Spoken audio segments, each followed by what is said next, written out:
Hi. Oh, yeah. We like that? We like that. Okay, I'm going to try to enunciate very clearly through my mask. Should be okay. Okay. Well, hi, everyone. Good morning. I hope you all enjoyed the keynote. I feel like the keynote really reinforced everything we're going to talk about today, which is the long march and how you get through it effectively. So this is production for non-producers. And quick show of hands, who here is a producer or project manager? Okay. Who here ends up doing that stuff but is not officially a producer or project manager? Yes. And the rest of you, I take it, are just interested.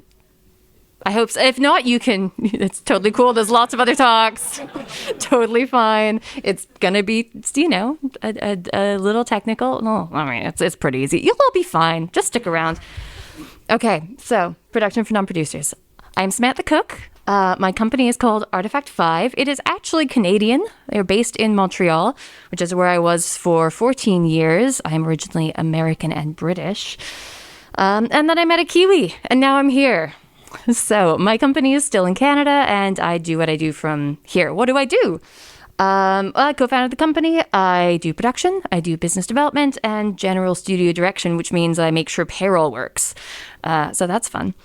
Our first game was called Anamorphine. It was a walking simulator about depression, basically. You can find it on Steam and PlayStation or VR. And then since then, we've done various things. We do some work for hire. We work with film and animation studios to make experiences in VR, and we do a lot of shader and technical work. So, but when we're not doing those things, we do fun things like make a, oh, no, that's backwards. Yes, we're making a puzzle shooter game based on rap music videos and culture. So that's what we're up to now. It looks kind of like this. When you move, they move. When you shoot, they shoot. Ideally each other. So you have to be the last one standing. So if you're interested in that, you can wishlist it on Steam. Anyway, into what we're actually talking about today. Oh, I can look down here. I don't have to crane my... Right. Production for non-producers.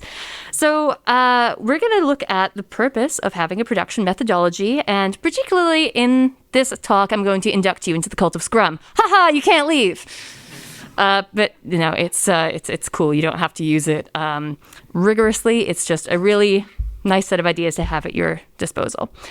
I'm going to leave a lot of time at the end for Q&A, and you're welcome to find me afterwards to discuss any issues you're having in more depth. Production is overall a simple concept, but the devil's really in the details and how you apply production to any given team. Every team's going to be a little bit different. So the common problems we're going to talk about today sort of fit into these general categories. So having no clear stakeholder or final decision maker can really mess with the vision of your project, can really mess with keeping your eye on the prize and having clear direction. So we're going to talk about how Scrum solves for that. Using the appropriate tracking tools. These save time and effort and drastically increase visibility, communication, and ownership. So what you can use and why it's a good idea. Not having a backlog, that kind of goes with the tools, but not having no backlog makes it really hard to see where you're going, how you're going to get there, and how long it's going to take. Again, as you saw in the keynote, even when you have that, you still might not know, but it's best to try. Communicating ideas and tasks. So this is the stories and tasks thing. When devs first hear about something in a planning meeting, or if you don't dig deep enough into design before you scope things, or when your tasks are unclear, there's no definition of done, there's no acceptance criteria. You often leave tech debt and a lot of confusion in your wake. So why these are useful things to have. So this is the cult bit again. So this is the Agile Manifesto, which Scrum comes from Agile methodology. So the idea here is individuals and interactions over processes and tools, which is, I think, the best one. And people often don't like Scrum and Agile methodologies because they feel like it ends up becoming all about tools and not people. So I do think that's the most important thing to keep at the forefront, is this is meant to help people, not just be a framework you slot everyone into, even if they don't fit it. Customer collaboration over contract negotiation. So again, it's about relationships, not just the letter of the law. Working software over comprehensive documentation. I like this for games because it means you really want to focus on what you actually have created, not the theories and ideas you have about what you might create. What is on in the engine or in the build is 1,000 times more valuable than what's in the backlog. So really keeping that in mind. And responding to change over following a plan. Games are all about iteration. So that's why the Agile Manifesto fits well into games, though it was originally created just as a software, general, development software. Those aren't words. Software development ecosystem. There we go. So what you need, high level, to keep your project organized. That's a good slide to take a photo of, or, it'll probably be online in a few months. But these are the basic ideas. So you want clear roles. You want a product backlog. You want planning meetings. You want a daily stand-up meeting. That was mentioned in the keynote too. You want reviews. You want retrospectives. You want to refine your backlog often. And then this is slightly more outside of the Scrum thing, but you want to have design meetings that aren't in those meetings. The problem you get is when those meetings all become one meeting and everyone's exhausted and unhappy, and ongoing communication. So what is a producer/Scrum Master? They create structure for the project, helping the team and product owners stay on course and focused on their goals. They are the team's guard, cheerleader, and often the team's emotional support blanket. They are not necessarily a manager or the boss, though they often de facto take on managerial duties that might otherwise also be taken over by leads, like one-on-ones. In some companies, they are the manager, but it doesn't have to be. A Scrum Master is typically a facilitator more than a boss. The idea is not to have a super hierarchical structure, but to have one where everyone has ownership and is committing to completing the project and their sprints. So not the king, not the boss, necessarily. So the duties. So core meetings. Make sure those meetings I mentioned a couple slides ago happen, because those will keep everything organized. They support the product owner and the team in maintaining the backlog. We'll talk about that in a minute. They enable the team to take ownership. This is really the crux of Scrum. It's not that the boss is giving edicts and then everyone scurries around to complete all the work. It's that the team says, yes, I can do this, I will do this, and this is how I'm doing it, and let's help each other get it done. And the producer's there to help them accomplish that. And that includes unblocking the development team. So you shield them from stakeholders. Like if people are coming in saying, no, we really need this feature, actually, it's really, really important. You go, no, we already committed to what we're doing for the next 2 weeks. Put it in the backlog. We will deal with it later. Let's not mess up everyone's life for this feature. That is very important. Tracking velocity. So have the team take on the right workload. This means measuring how things are actually going and saying, all right, Joe, you always say you're going to get 9 days of work done. You do like 7. You probably don't put it this way, but this is what you're doing. The spreadsheet's like, Joe, nah, he always overpromises. He always undercommits, literally in Git. He's undercommitted. Okay, we're going to make sure Joe takes on 7 days of work every sprint instead of 9, and then everyone's going to be on the same page. And you create milestones and roadmaps. There are other talks today or this conference about those. You should probably go to them if you're interested in that. I will touch on it briefly. And delicious treats. Yeah. If you are the producer, you will probably be the person bringing in, I don't know. What do you guys like here? Tim Tams? Lemingtons? Oh, swirly tops? Squiggle tops. Sorry, I still haven't had one. You can all bring me a squiggle top if you'd like.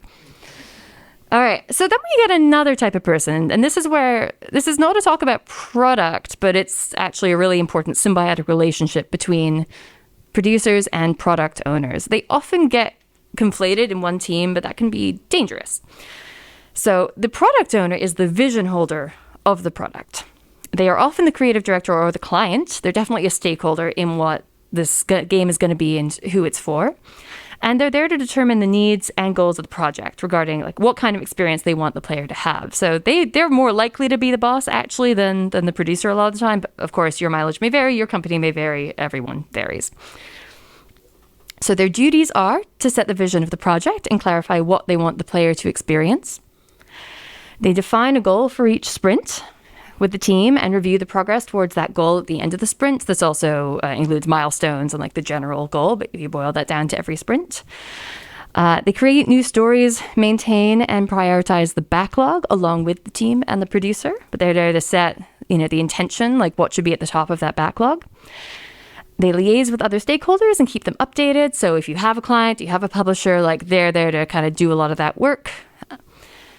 And they define the project's definition of done. So that is the vision of the project. How do we know that this is done? Like Rem was saying in the keynote, they had that certain visual quality style that they committed to. So, is this living up to that? An art director might have that role to say, okay, all of our work is being produced to a certain level of quality, but, this is sort of the product owner's job for the whole project. Like, are we hitting the goals we've set out? And I decided to come up with a metaphor for how product owners and producers work together, because I've been playing too much Sea of Thieves. So the product owner is at the helm, and they are steering the ship in the direction they choose. And then the Scrum Master or the producer is up in the crow's nest, and they're tweaking the sails, and they're keeping an eye on the crew, and they're trying to help them out and avoid sea monsters, and let the product owner know if they've run out of food and aren't going to make it. So yeah, you like nautical metaphors. That obviously went really well. Okay, great. Oh no. Oh no. That's not where we want to be. And where's the mouse? Help. Woo! Yay, we got there. Okay, where are we? Oh, right. So that's how you fit the puzzle pieces together. I had a thing. So what is everyone else doing? Everyone else is having a great time. No, they're estimating stories, owning and updating the backlog tools and items. Showing courage is actually one of the trickiest things in game development, being able to put up your hand to be like, I don't think those estimates are right, or actually this isn't going the way I thought it would go, or hey, look, I'm having a bit of a hard time working with this person, there's a pipeline issue. Being a developer is a lot of work. And it's really important to try to aid communication in your studio so that people feel comfortable bringing things up and having the courage to do so. So that's part of your role as a producer, is really to facilitate an environment where people can even have healthy conflict, right? Not all conflict is bad. Saying, look, this isn't working. How are we going to fix this? Is a really important part of game development, one of the trickier ones. And contributing creatively, right? That's the fun part. That's why everyone's here, is to get their cool work and ideas into game development and into projects. So bringing your best to a task and committing to team goals. And that's the tricky part, is the commitment, saying, okay, this is what I said I'd do this sprint. I'm going to try to do it and try to do that to the best of your ability. So what's a backlog? It is a central list of all the tasks needed to complete the game. It's created by the product owner with help from the team and the producer. It is prioritized by the product owner, and it's informed by the stakeholders. And it is the big picture view of the project. If you don't have this, I think it's very easy when you're a very small, say, 1-person, 2-person team, and you're like, well, we both kind of have the vision in our heads. We kind of know where we're going. This is fine. But when it becomes a longer term project or a larger project, or you start to onboard more people, you need to have this list of tasks and big picture items somewhere visible so that everyone understands where they're going, and you can create a good plan for that.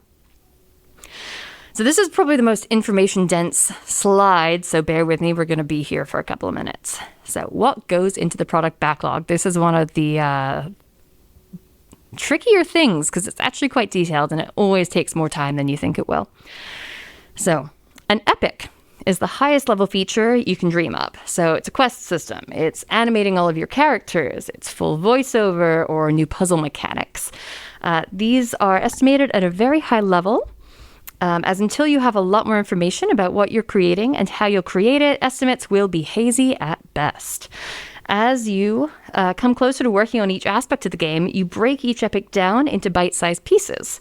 So stories is what we call those, and they should fit inside one sprint. We'll talk a bit about sprint and sprint length in a bit.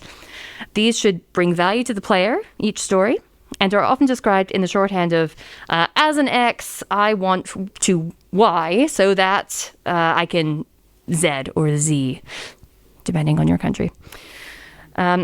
So, for an example, as an expert player, I want to be able to do a roundhouse kick combo so that the boss's head flies off. This gives everyone working on the story a leaping off point where they understand what value the individual task will bring to the story. So the designer will need to think about the button combos. The artist and animator have to design a cool head severing moment. The sound designer needs to make the thunk and squish noises for the head. And the programmer has to program stuff, probably integrate it, keep it all from breaking. Yeah, poor programmers. No one knows what you do except programmers. I'm kidding. I almost know what you do. Before you can implement your head-severing roundhouse kick, you need to make sure the basic fighting moves already exist, or that the art pipeline and character concept or model is far enough advanced that you know what the enemy's head is meant to look like.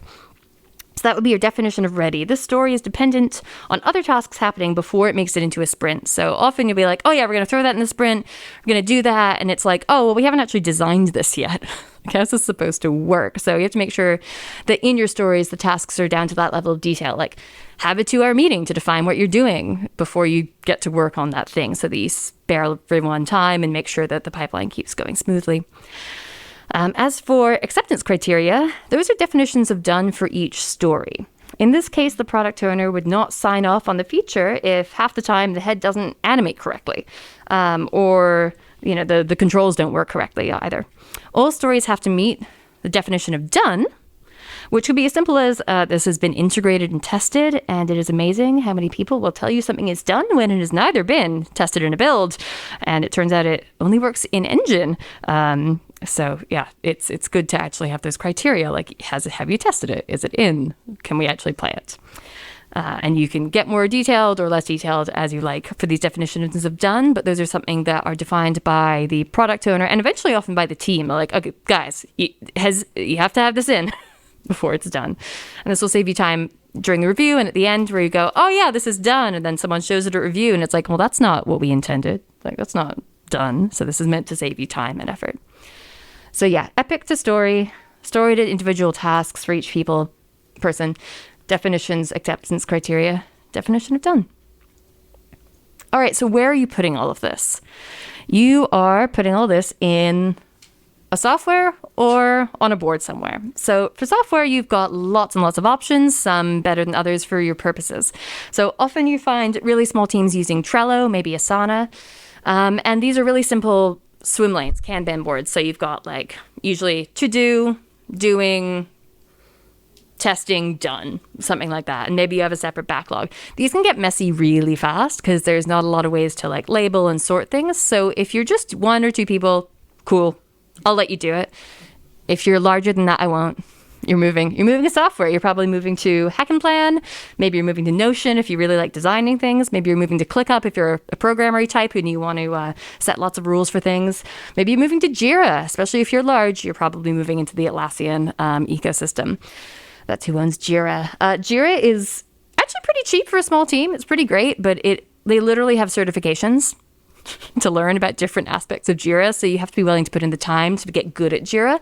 If you get good at it, it's great. If you're not good at it, your team's going to hate it. So just that's the warning with Jira, but like it is a very powerful enterprise level tool.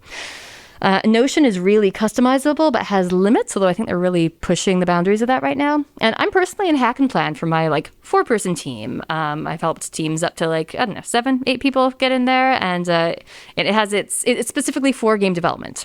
So they have a design model, they have a backlog, they have swim lanes, but it's all specifically for game dev. So that one's nice. Hardware is the old school way. So if you read Scrum books, they talk about corkboards a lot. And they would have you put a user story on a Post-it note so that it doesn't actually get longer than a Post-it note. It should be able to fit conceptually inside a Post-it note. So that kind of helps you say, all right, this piece of work shouldn't be bigger than what I can describe on a Post-it note with reasonable sized handwriting. And you stick it on a corkboard. We did do this before we went virtual in the pandemic. We actually were all in the office. We had our corkboard. And we put those Post-it notes on. I felt a little environmentally bad about that, but internet usage is expensive too, so I don't know. And you move things along every day at the daily stand-up, which you can do with the virtual board as well. We'll talk about the stand-up in a minute. And whiteboards are really useful for iterating, for designing.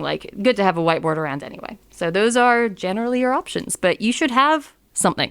Please have something. And then when do you make this backlog? When do you put all of these Post-its somewhere? Well, when you kick off your project, really. It's probably a lie to say it's never too early to start your backlog. If you're just in ideation, it might be a little tricky. You're like, I have this great idea. But actually, this might help you boil that idea down into okay, wait, I want this and this and this and this. And you're like, well, that's a lot of Post-its. that's probably a lot of years of work. Maybe we don't need quite that much stuff. So it's a really useful process to go through to be like, is this getting too huge? But generally, once you've maybe gotten into prototyping, done a little prototyping, definitely by the time you reach production, you want to make your backlog. So you're creating epics together and basically at least a sprint's worth of stories, but you want to go deeper than that if you can. And then you don't have to have it all boiled down into user stories at the beginning. You can just have a backlog full of epics and start to refine them as they get closer to what you're going to be working on in any given sprint. But you want to have something back there so you can look and say, what's coming down on the horizon? And then grooming. Backlog grooming is really, really useful because it's easy to kind of leave that backlog and then you get to a planning meeting and you're like, right, what do we actually need? How do we know this task is ready to go in? How do we know the story is fully fleshed out? So if the product owner grooms the backlog every sprint, they are setting the priorities. They're making sure they're still what they need to be or changing them. And they're saying, this looks under-fleshed out. I'm going to send that to Joe so he can flesh it out. Because, he's not always good at estimates, but he's really good at thinking through the design methodology. So, Joe, what else do we need? And Joe goes, I don't think we mentioned the art stuff in here. And actually, this is going to take another week of design. And you're like, oh, great, cool. So you don't get to the planning meeting and then actually have to change everything on the fly. So don't forget to groom your backlog every sprint. You'll be happy, I promise. And then sprint planning meetings. Those are fun. So this is actually a sprint boarding process. This is literally my last sprint. This is what it was looking like. You're welcome. It's a little messy. But you're going to be basically putting everything into that left-hand column, into planned. That's what your sprint is going to be. So what you're going to do is set a sprint length. This should not change every sprint. You really want to get a consistent sprint length if you can. Different stages of production lend themselves to different sprint lengths, but 2 to 4 weeks are a reasonable sprint length. Anything past 4 weeks and you're probably going to start losing the plot. Anything under 2 and you're doing kind of too many meetings to days ratio. Although I have done mini sprints when in very early prototyping, we would just get together every 2 days and be like, all right, what do we do? Let's play it. Do we like it? Okay, iterate, right? So depending on what phase you're in, you want to do faster or slower iterations. Although you can still be iterating inside a sprint, inside your disciplines. We just moved to 2-week sprints. No, 3-week sprints? 3 weeks. I like it. It's fun. But we're in production, so it makes sense for us. Let's see. And unless your pipeline and process is well-defined, things really can shift away from you in a longer sprint. So just, be wary, try things out. You want to determine what measure of time or effort you're using. Effort and time are the two basic methodologies. You can say, I think this will take half a day, quarter day, 5 days. Anything past about 5 is going to get dicey and probably needs to be broken down further. Hell, past 3.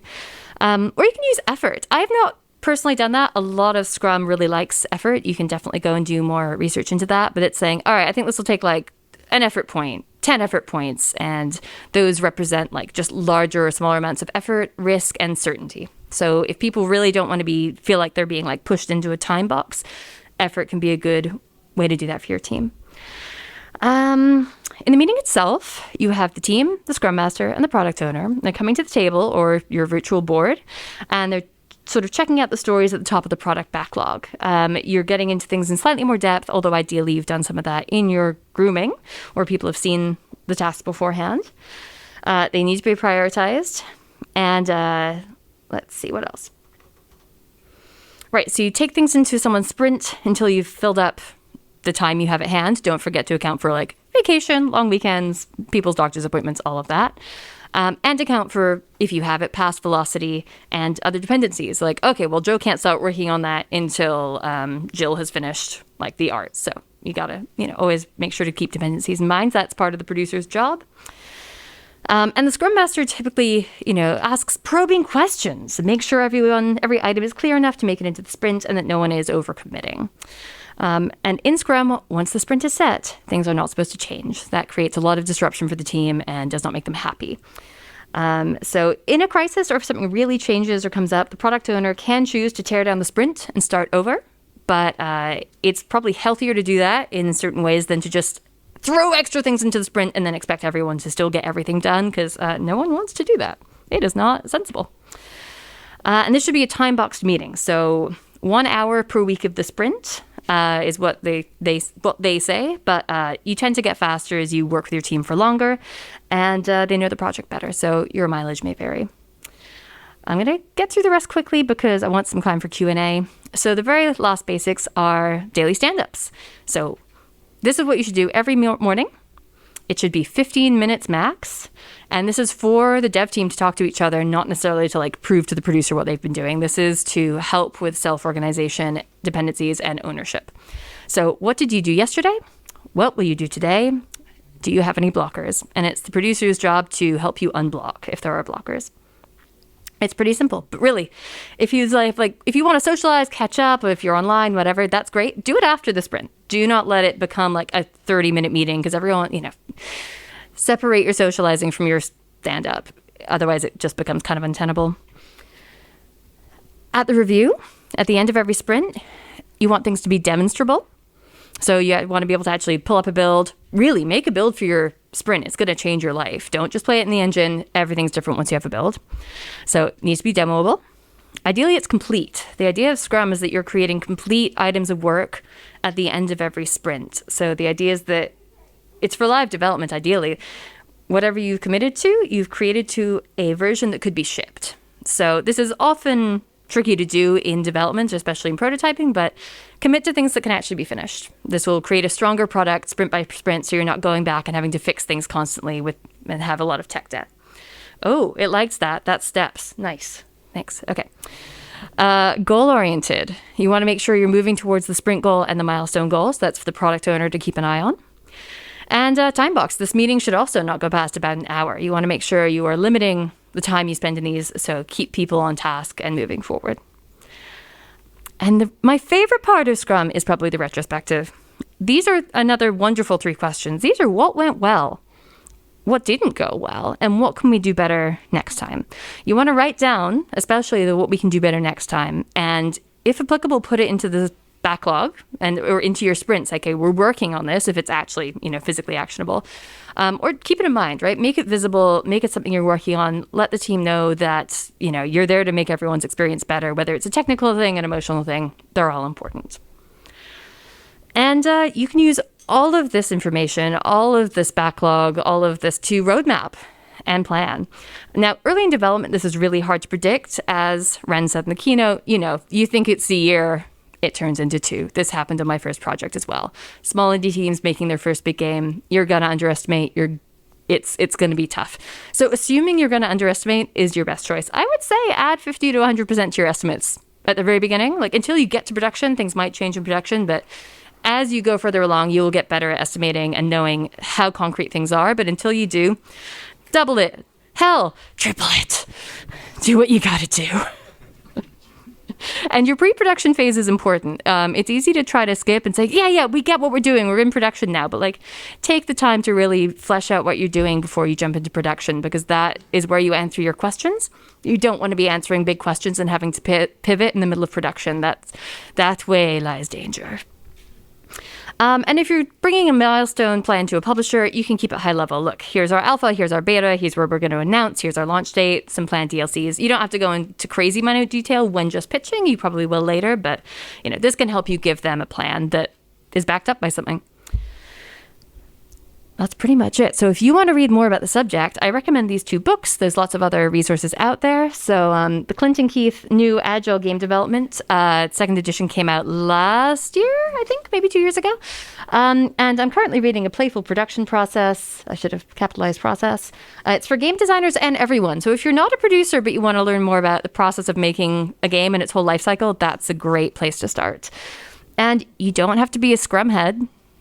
You can go and learn any other methodology you want, but it's good to have a methodology, is what I would leave you with. So thank you so much. If you have any questions, I might be taking them in the hallway because I think we're done for time. So sorry. But you can find me online. You can find Lucky Me on Steam, and I'm on LinkedIn. I'm on, find me online, find me in person. It's been a pleasure. Good luck on your production journey.